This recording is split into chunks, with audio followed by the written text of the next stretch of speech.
அனைவருக்கும் வணக்கம். ராதே கிருஷ்ணா. சனிப்பெயர்ச்சி பலன்கள் வரிசையில் இன்னைக்கு நம்ம பார்க்க போகிறது கடகராசியினுடைய சனிப்பெயர்ச்சிக்கான ஒரு பலன். கடந்த வருட சனிப்பெயர்ச்சி, அதாவது கடந்த சனிப்பெயர்ச்சியில் அதிகமாக துன்பப்பட்டது கடகம்தான். முதல் இடத்துல கும்பம் கடகம் இவங்க ரெண்டு பேரும் தான் ரொம்ப கஷ்டப்பட்டாங்க. அதில்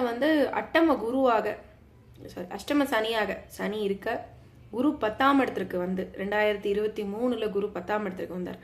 பல பேருக்கு வேலை போகிறது, வேலையில் அவமானங்கள் ஏற்படுவது, வீடு மாற்றம், இடம் மாற்றம், அதாவது துரத்தப்பட்ட மாதிரியான ஒரு நிலைமை, அதாவது நகர்ந்தே தான் ஆகணும் அப்படின்னு புஷ் பண்ணி நகரப்பட்டது. அனுகூலமான நம்ம மனதிற்கு இனிமையான நகர்வுகள் இல்லாமல் கஷ்டமான நிலைமைகளை நகர்ந்து தான் ஆகணும் அப்படின்னு நினச்சது. அஷ்டம சனி பீரியட் அது எல்லாமே கடகராசிக்காரங்க மிகவும் அனுபவித்தார்கள். அதே போல் 3ஆம் இடத்துல கேது வந்த பிறகு அவர்களுக்கு காரிய தடயம் இருந்தது. கேது 4ல் இருக்கும் போதும் பெரிய நன்மை பண்ணல. தாய் தந்தையனுடைய ஆரோக்கிய கேடு, சிலருக்கு உயிரிழப்போட, அதோட முயற்சி தடைகள், 3ஆம் இடத்துக்கு வந்த பிறகு முயற்சி தடைகளை கொடுப்பது, இது எல்லாமே கேதுவும் பண்ணிட்டு இருந்தார். ஸோ ஆகையினால கடந்த சனி பயிற்சியில் ரொம்ப கஷ்டப்பட்டவங்க அப்படின்னா கடகம்தான். 4ல் கேது, 3ல் கேது, 3ல் Ketu is somewhat okay, but 4ல் கேது, 10ல் குரு, அட்டமத்தில் சனின்னு கடந்த 2.5 வருடங்களில் ரொம்ப கஷ்டப்பட்டுட்டீங்க. ஆனால் அதுக்குள்ள ஒரு பெரிய ரிலீஃப் கிடைக்க போகுது. அதாவது குரு உங்களுக்கு பாக்கிய குருவாக, லாப குருவாக ஆல்ரெடி மாறிட்டார். ஸோ அதுவே ஒரு நல்லதொரு அமைப்பு தான். கேது 3ஆம் இடத்துல இருந்து கொடுத்து கொண்டிருந்த காரிய தடைகளை குரு பயிற்சி மாற்றி கொடுத்தது. அதனால் நீங்கள் என்னென்னலாம் செய்யணும், முடியாமல் நிற்கிதே நினச்சிட்டு இருந்தீங்களோ 2024 சில விஷயங்களை செய்ய ஆரம்பிச்சிருப்பீங்க. அதாவது முயற்சி தடைகளை தாண்டி விஷயங்கள் நடக்க ஆரம்பிச்சிருக்கும். அது ரொம்ப முக்கியம் இல்லைங்களா? தடையாகவே ஒரு விஷயம் இருந்துக்கிட்டே இருக்குது, நம்மளால் முன்னேற்றத்துக்கான ஒரு முயற்சியே போட முடியல அப்படிங்கிறது கஷ்டமான ஒரு அமைப்பு தான். ஸோ அதிலிருந்து நீங்கள் கடந்த 2024 பாதிக்கு பிறகு, அதாவது குரு பயிற்சிக்கு பிறகு மாறியிருக்கீங்க அப்படிங்கிறது அனுகூலமான பலன் தான். இப்போ அட்டமத்தில் இருக்க குருவும் விலகிறார். இதுவும் ஒரு லாபகரமான விஷயம் தான். பட் ஸ்டில் என்ன, மறுபடியும் அகெயின் ராகு அட்டமத்துக்கு வர போறாரு. சரி, இது என்னென்ன நல்லது கெட்டதுக்குள்ள கொடுக்கும்? முதல்ல நல்லது என்னன்னா, அட்டம குரு விலகிறதுனால உங்களுக்கு ஒரு பிளேஸ்மெண்ட், கம்ஃபர்டபுளான ஒரு பிளேஸ்மெண்ட் கிடைக்க போகுது. சனி பாக்கிய சனியாக மாறப்போகிறார். தொழிலால கஷ்டப்பட்டவங்க, தொழிலை இழந்தவர்கள், வேலையை இழந்தவர்கள் எல்லாம் மீண்டும் அந்த தொழிலை நல்லா பண்ணி கோலோய்ச்சு கூடியவர்கள் தான் கடகம். அதாவது கடகம் 12 ராசி மண்டலங்கள்ல தலை சிறந்ததாக கருதப்படுவது சிம்மத்திற்கும் முன்பு கடகம் தான். நம்மளுடைய முன்னாள் சிஎம் அவர்கள், கலைஞர் அவர்கள் கடக லக்னக்காரர். கடக லக்னம், கடகராசி என்றுமே பார்த்தீங்கன்னா அவர்களுக்கு என்ன தேவையோ அதை சாதிக்கக்கூடிய திறமை உடையவர்கள் கடகராசிக்காரர்கள். தாய் அன்பு மிக்கவர்கள். கொஞ்சம் சந்திரன் தேய்பிரையாக இருக்கவர்களுக்கு திருட்டு, பொய் சொல்லத்தான், இதெல்லாம் சின்ன சின்ன வகையில் அவர்களுக்கு இருக்க செய்யும். ஆனாலும் இவர்களுடைய அன்பை நம்ம மறுக்கவே முடியாது. நிறைய நண்பர்களை உடையவர்கள் கடகராசிக்காரர்கள். ஸோ இந்த நிலைமையில இதெல்லாம் உங்களுக்கு இல்லாமல் அமைஞ்சிருந்த அட்டம சனி மாறுவது உங்களுக்கு லாபத்தை கொடுக்கக்கூடியதாக தான் இருக்கும். சனி பாக்கி சனி ஆகுது. உங்களுக்கு தொழில், நீங்கள் எதுவுமே பண்ண முடியாமல் இருந்து ஒரு தொழில் வேலை போய், எனக்கு தெரிஞ்ச வேலையெல்லாம் போயிடுச்சு சில பேருக்கு. ஸோ அதில் சிக்கல்களாகி, குடும்ப சிக்கல்களாகி, டைவர்ஸ் வரைக்கும் போனவங்கெல்லாம் எனக்கு ரொம்ப இணக்கமாக தெரியும். கடந்த 2 வருடங்களாக என்னோடு பேசி கொண்டிருப்பவர்களில், அதாவது தொடர்ந்து லிங்க்ல இருக்கணும் அப்படின்னு இருந்தவங்களில் கடகராசிக்காரங்களும் முக்கியமானவர்கள். அது எல்லாமே விலக போகுது. குடும்ப சிக்கல்கள் ஆல்ரெடி விலகி இருக்கும். தொழிலில் ஏதாவது ஒரு ஸ்டார்ட் பண்ணியிருப்பீங்க, ஒரு ஸ்டார்ட் அப்போ, அல்லது ஒரு வேலை போன இடத்துல வேற ஒரு சாதாரணமானதாக இருக்கலாம், பட் இன்னொரு வேலையோ அமைஞ்சிருக்கும். பாகியசனி உங்களுக்கு இதெல்லாம் மேம்படுத்தி கொடுப்பார். உங்களுடைய தொழில் விருத்தியாகும், வேலையில முன்னேற்றம் கிடைக்கும். பர்டிகுலராக கவர்மெண்ட் ஜாப் ட்ரை பண்ணிட்டு இருந்தவங்க, தசாபுக்தி ஒத்துழைக்கும் பட்சத்தில் இந்த அட்டம குருவை தாண்டி நீங்கள் நேர்மையாக இருந்த பட்சத்தில் கவர்மெண்ட் ஜாப் மாதிரியான நிரந்தர வேலை அமைப்பு இதெல்லாம் கொடுத்து கொண்டு போகிறார் பாக்கிய சனி. உங்களுக்கு அட்டமத்தில் இருக்க ராகு மட்டும் இனிமே கொஞ்சம் ஒரு சில சங்கடங்களை கொடுப்பார். அதாவது குடும்பத்தில் வாயினால் பேசி சிறும சண்டை வளர்த்தக்கூடாது. அதாவது நான் ஆல்ரெடி சொல்லியிருந்தேன், பிரிந்து வாழக்கூடிய அமைப்பாக இருந்தது அப்படின்னு சொல்லிட்டு. இப்போ சேர்ந்துருவீங்க, பட் பழச கிளறி பேசக்கூடாது. கணவன் மனைவி உங்களுடைய பார்ட்னர் யாராவது உங்கள் வீட்டில் பேசுகிறாங்க அப்படின்னா பேச விடக்கூடாது. சந்திரனுக்கு சுக்கிரன் வந்து பாதகாதிபதி. அதனால உங்களோட எல்டர் சிப்ளிங், உங்களோட வயதுல மூத்தவர்கள், பர்டிகுலராக பெண்கள், தாயார், உங்களுடைய மாமியார், இவங்க எல்லாம் வந்து உங்களுடைய இந்த அடுத்த கேது பயிற்சி முடியும் வரை இன்னொரு 1.5 வருடங்களுக்கு உங்களுடைய பார்ட்னரை பேசாம பார்த்துக்க வேண்டியது உங்களுடைய பொறுப்பு.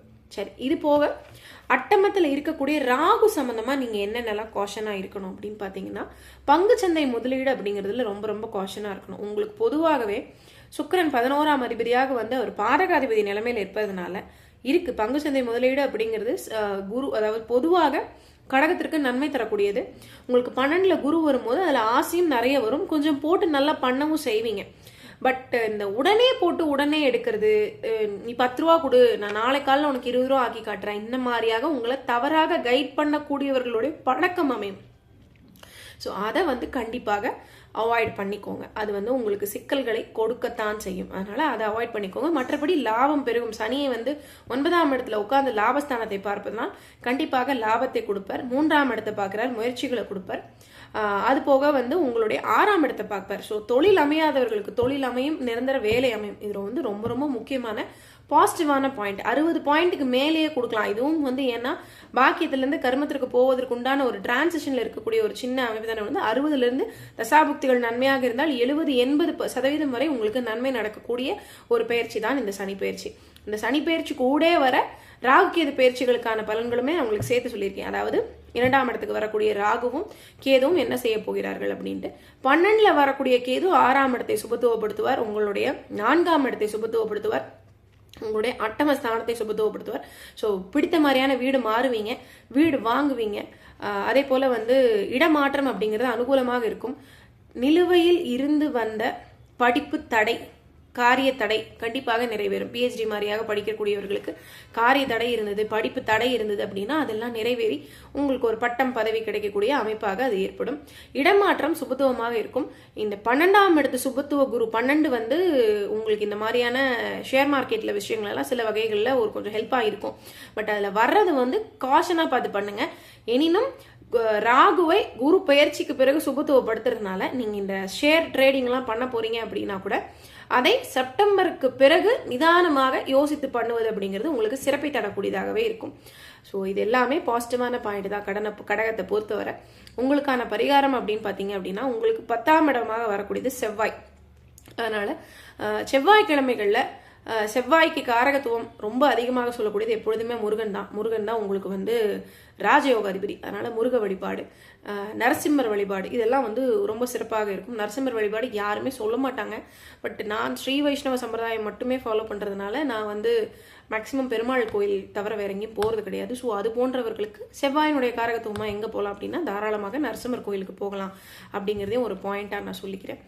இதே போல் இந்த மாதிரியான கோவில் பரிகாரங்களோடு மேக்ஸிமம் நம்மளுடைய இஷ்ட தெய்வத்தை நம்மளால மாத்திட்டு, ஏன் இந்த வருஷம் வந்து இந்த தெய்வத்துக்கிட்ட போ அந்த தெய்வத்துக்கிட்ட போன்னு நான் நிறைய சொல்றது இல்லை அப்படின்னா, இஷ்ட தெய்வம்னு ஒன்று அமைஞ்சு போச்சுன்னா அதுக்கு பிறகு நம்மளால மனசை மாத்திட்டு அங்க போறது இங்கே போறது. நான் சில பேருக்குலாம் சொல்லுவேன், சில பேருக்குலாம் முருகனே வந்து பாதகம் செய்யக்கூடிய அமைப்புல செவ்வாய் வர்றவங்களுக்கு முருக கோயிலுக்கு போனாலே பிரச்சனைகள் வரும். பட் அவங்கள வந்து போகாதீங்கன்னு சொல்றது வந்து நியாயமே கிடையாது.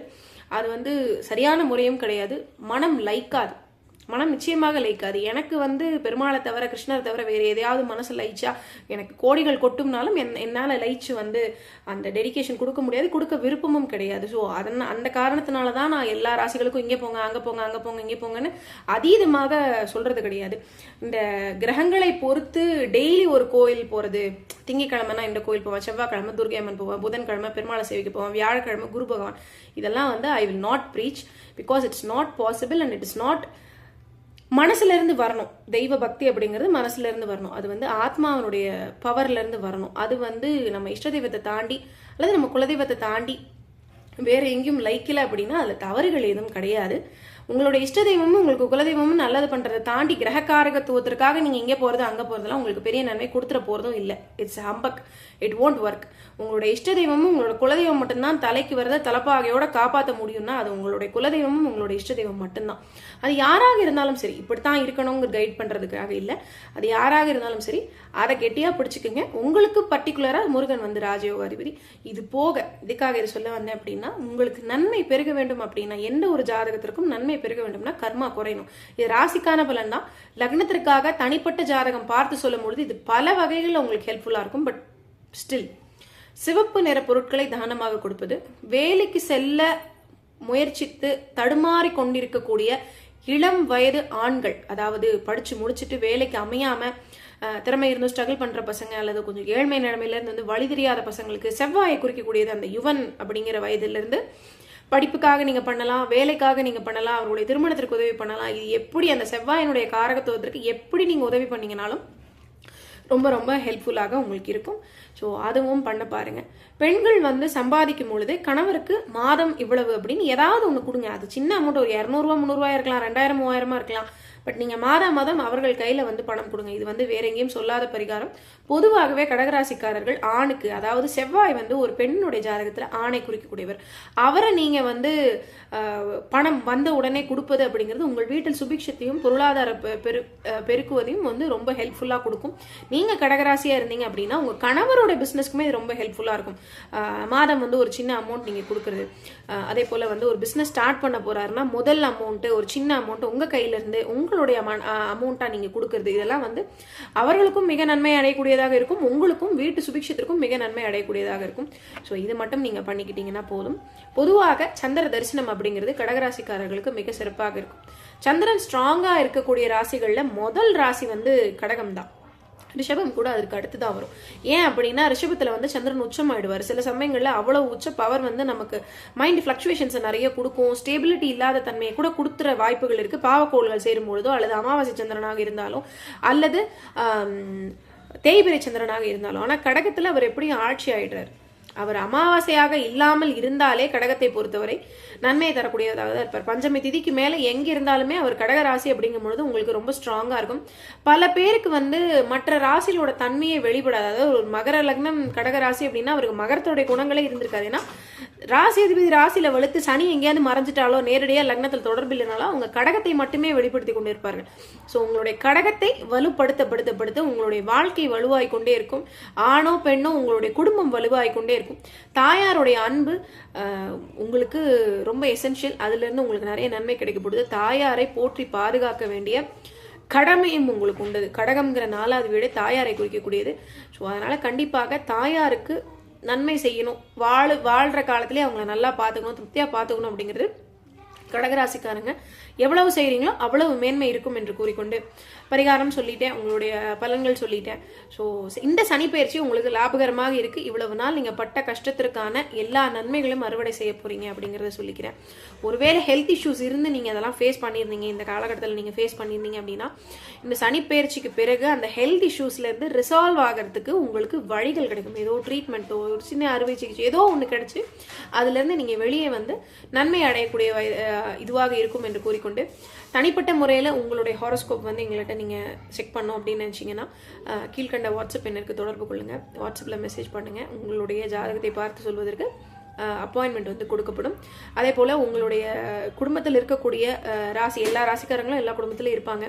ஸோ அவங்களுக்கு வந்து இந்த வீடியோஸை ஷேர் பண்ணுங்கள். கண்டிப்பாக தனிப்பட்ட முறையில் பொதுவாக ஒரு பப்ளிசிட்டி ஸ்டண்ட் இல்லாமல் என்னுடைய கூடவே என்னோட டிராவல் பண்ணக்கூடிய கிளைண்ட்ஸினுடைய பர்சனல் ஜாதகங்களையும் வச்சே நான் உங்களுக்கு வந்து பலன்கள் கொடுத்துருக்கேன்.